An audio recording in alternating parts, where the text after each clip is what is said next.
We are moments away from a highly anticipated meeting between House Speaker Kevin McCarthy and the president of Taiwan at, of all places, the Ronald Reagan Presidential Library out in Simi Valley. So to break it all down, Eamon Javers is with us in Washington, D.C. with what could be on the agenda and what it'll all mean for U.S. relations with China. Eamon. Hey, Dom. Well, we actually got that video just moments ago. We saw the arrival of Taiwanese President Tsai Ing-wen and Speaker Kevin McCarthy at that Ronald Reagan Presidential Library in California. Take a look at the video that just fed in moments ago. This is an enormously fraught session today because the Chinese government has expressed its objection to such a high-level U.S. political visit with the leader of a country that the Chinese see as a breakaway state. This is the first high-level visit of this type since 1979.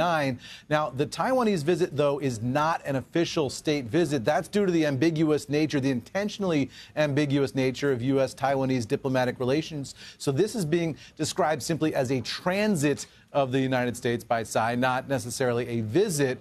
She is also expected to meet with a bipartisan group of more than a dozen lawmakers, including the top Republican and Democrat on the new House China Select Committee. The Chinese government says it sees this meeting as a provocation and has threatened to retaliate for it. Not clear exactly what they have in mind there. Also today, members of that new China committee, chaired by Representative Mike Gallagher, will be meeting with Bob Iger of Disney, as well as top Hollywood producers, screenwriters, and studio executives to discuss China and its influence over Hollywood. Tomorrow, that group will meet with Microsoft President Brad Smith and high-ranking executives from Google parent Alphabet, Palantir, and Scale AI, as well as with venture capitalists Mark Andreessen and Vinod Khosla.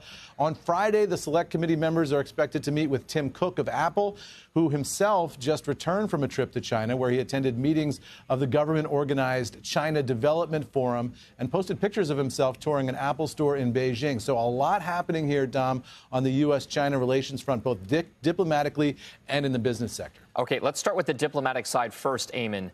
This is the first time that House Speaker Kevin McCarthy has met with the Taiwanese president. The Taiwanese president had met with then House Speaker Nancy Pelosi in Taiwan, and that led to a very, very steep retaliation in the form of military exercises, live fire exercises from the likes of China. Are we expecting a similar type response because of this particular visit with our current House Speaker? Well, we don't know, but you did see that response to the visit with Pelosi. You saw the Chinese Navy moving positions in and around Taiwan in response to that visit. As we look at this video again of McCarthy and Tsai at the Reagan Presidential Library, you can expect something from the Chinese, I would imagine. The U.S. side is urging the Chinese not to, quote, overreact to this meeting, but it's clear the Chinese are extraordinarily sensitive on the issue of Taiwan. They will want to respond to this in some way. It's just impossible now, Dom, to predict exactly what way they will decide to respond. All right. Eamon Javers with the latest on U.S.-China relations. Thank you very much.